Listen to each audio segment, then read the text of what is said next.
everything is scripted here. You know what I mean? So guys know what's going to happen even before they get out there. So if they think it's okay in the back, they've discussed it, they've maybe rehearsed it, I don't know. And if they think it's okay, then go with it. I mean, just find out what happens after it happens.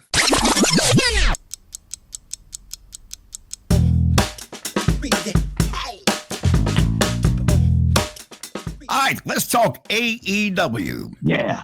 We got a Twitter war taking place now, and people still call it Twitter. I find that hilarious. They changed it to X, but people still say they tweeted or Twitter, or they're going to Twitter. You never hear anybody go, I'm going to X. I call it Twitter X. Twitter X. Yeah. Well, Twitter X wars are happening right now between a former AEW producer named Sarah Stock and the late Brody Lee's wife, Amanda Huber.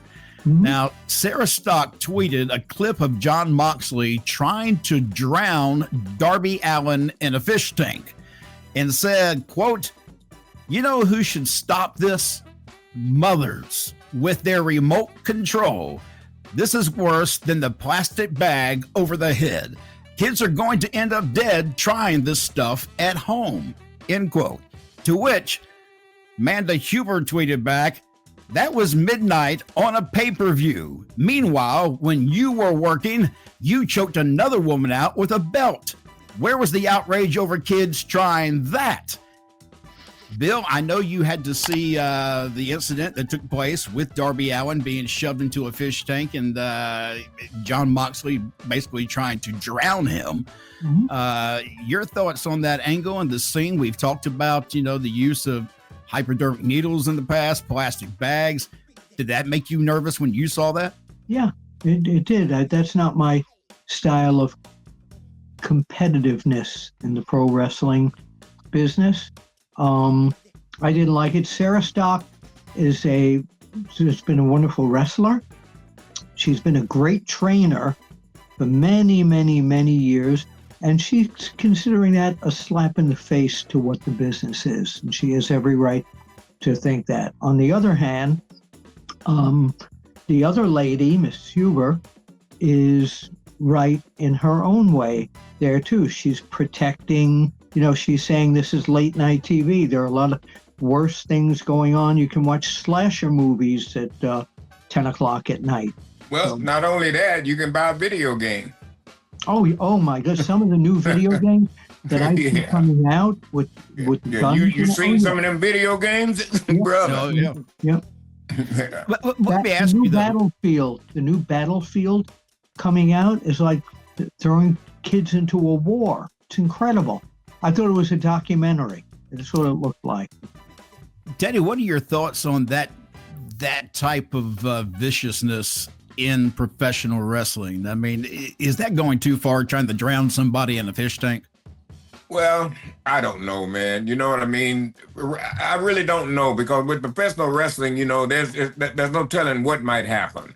And then people have to understand too, well, a lot of people don't know, but this is everything is scripted here. You know what I mean? So guys know what's going to happen even before they get out there. So if they think it's okay in the back, they've discussed it, they've maybe rehearsed it, I don't know. And if they think it's okay, then go with it. I mean, just find out what happens after it happens. And I'm sitting here realizing too that Paul Bear, hang on real quick. I'm sitting here realizing, as we were talking about the drowning of Darby Allin, that Paul Bearer got placed in concrete. Basically, and nobody really flinched an eye when that happened. But so can't afford to get concrete. The thing is with Moxley and Darby, this was an anything goes type of match. So well, but still, you don't have to put it on TV though. But here's the thing: go back in time and look at some of the stuff that ECW put on TV. That's right. And if Darby didn't die during the rehearsal, they went with it. Right, and the stuff that they did in ECW, Brother Sandman and all those guys put their life on the line, man. Unbelievable stuff. Barbed wire, fire, all that stuff. You know what I mean? So that's, yeah. Well, one thing, and Bill, I know you watch AEW closer than I do. Did they ever do any kind of series or follow-up with Darby Allin climbing Mount Everest? They showed it. They showed parts of it when he planted the flag up there, yeah.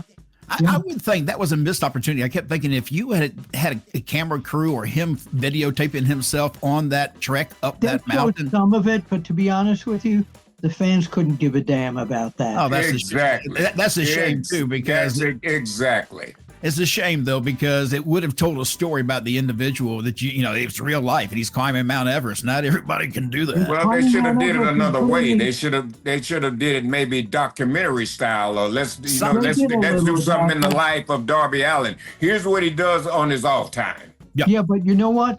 What they could have done, of course, is have another wrestler go up there with him and try and plant a WWE flag up there, and Darby knocks him off Mount Everest. And he's rolling down the hill and turning into a snowball that gets bigger and bigger. Well, I don't think you better do that, because if you get knocked off of Mount Everest, you ain't coming back. Somebody in AEW was thinking, damn, that would have been a hell of an angle. Yes.